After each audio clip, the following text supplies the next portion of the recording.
Good morning બાળકો. ફરી એકવાર આપણે આવી ગયા છીએ કંઈક નવું શીખવા માટે. આજે આપણને એક્સની આ બાજુની સંખ્યા પણ આપેલી છે અને એક્સની બરાબરની પેલી બાજુ પણ આપેલી છે.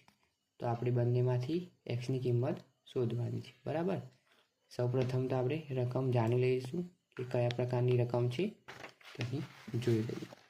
તો આપણને આપી છે એ રકમ 5x ઓછા 7. બરાબર. બરાબરની આ બાજુ 2x વત્તા 14 આપેલા છે. આ રીતની રકમ આપણને આપેલી છે અને શોધવાનું કીધું છે x બરાબર કેટલા થાય. બરાબર. x બરાબર કેટલા થાય તે આપણને શોધવાનું કીધેલું છે. તો સૌ પ્રથમ તો આપણે અહીં એકવાર રકમ ફરી એકવાર લખી દઈશું.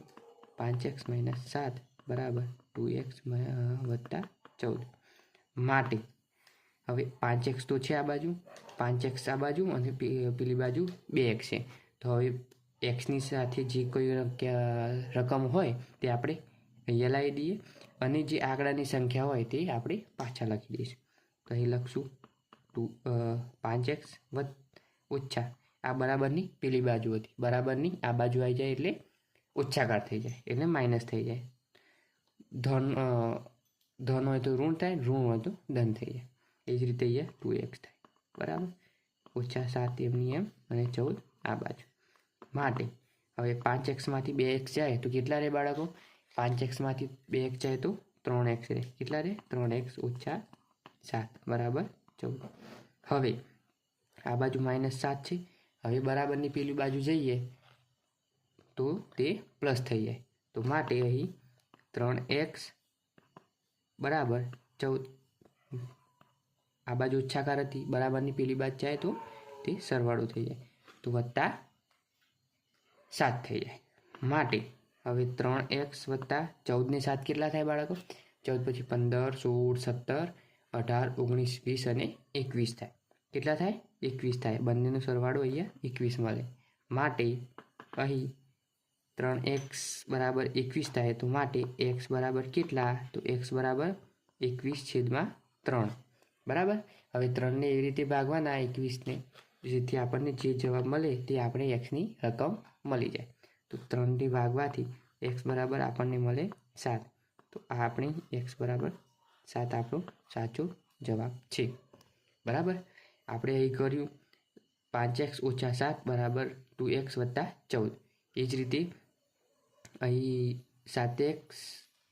5x ઓછા 7 હતા, 2x બરાબરની પેલી બાજુ હતા, બરાબરની આ બાજુ લાવી દીધા એટલે એ માઇનસ થઈ ગયા. બરાબર. તો 5x ઓછા 2x ઓછા 7 બરાબર 14. હવે 5x માંથી 2x કાઢી દીધા તો વધ્યા 3x વધ્યા અને આ રકમ એમની એમ મૂકી દીધી. માટે 3x ઓછા 7 હતા બરાબર એ બરાબરની આપણે પેલી બાજુ લઈ જાય તો બંને સંખ્યા સેમ થઈ જાય. તો -7 હતા, બરાબરની પેલી બાજુ એટલે +7 થયા તો 14 વત્તા 7 થયા. માટે 3x બરાબર 21 થાય. કેટલા થાય બાળકો? 3x બરાબર 21. આ બંનેનો સરવાળો કરી દીધો. માટે x બરાબર કેટલા?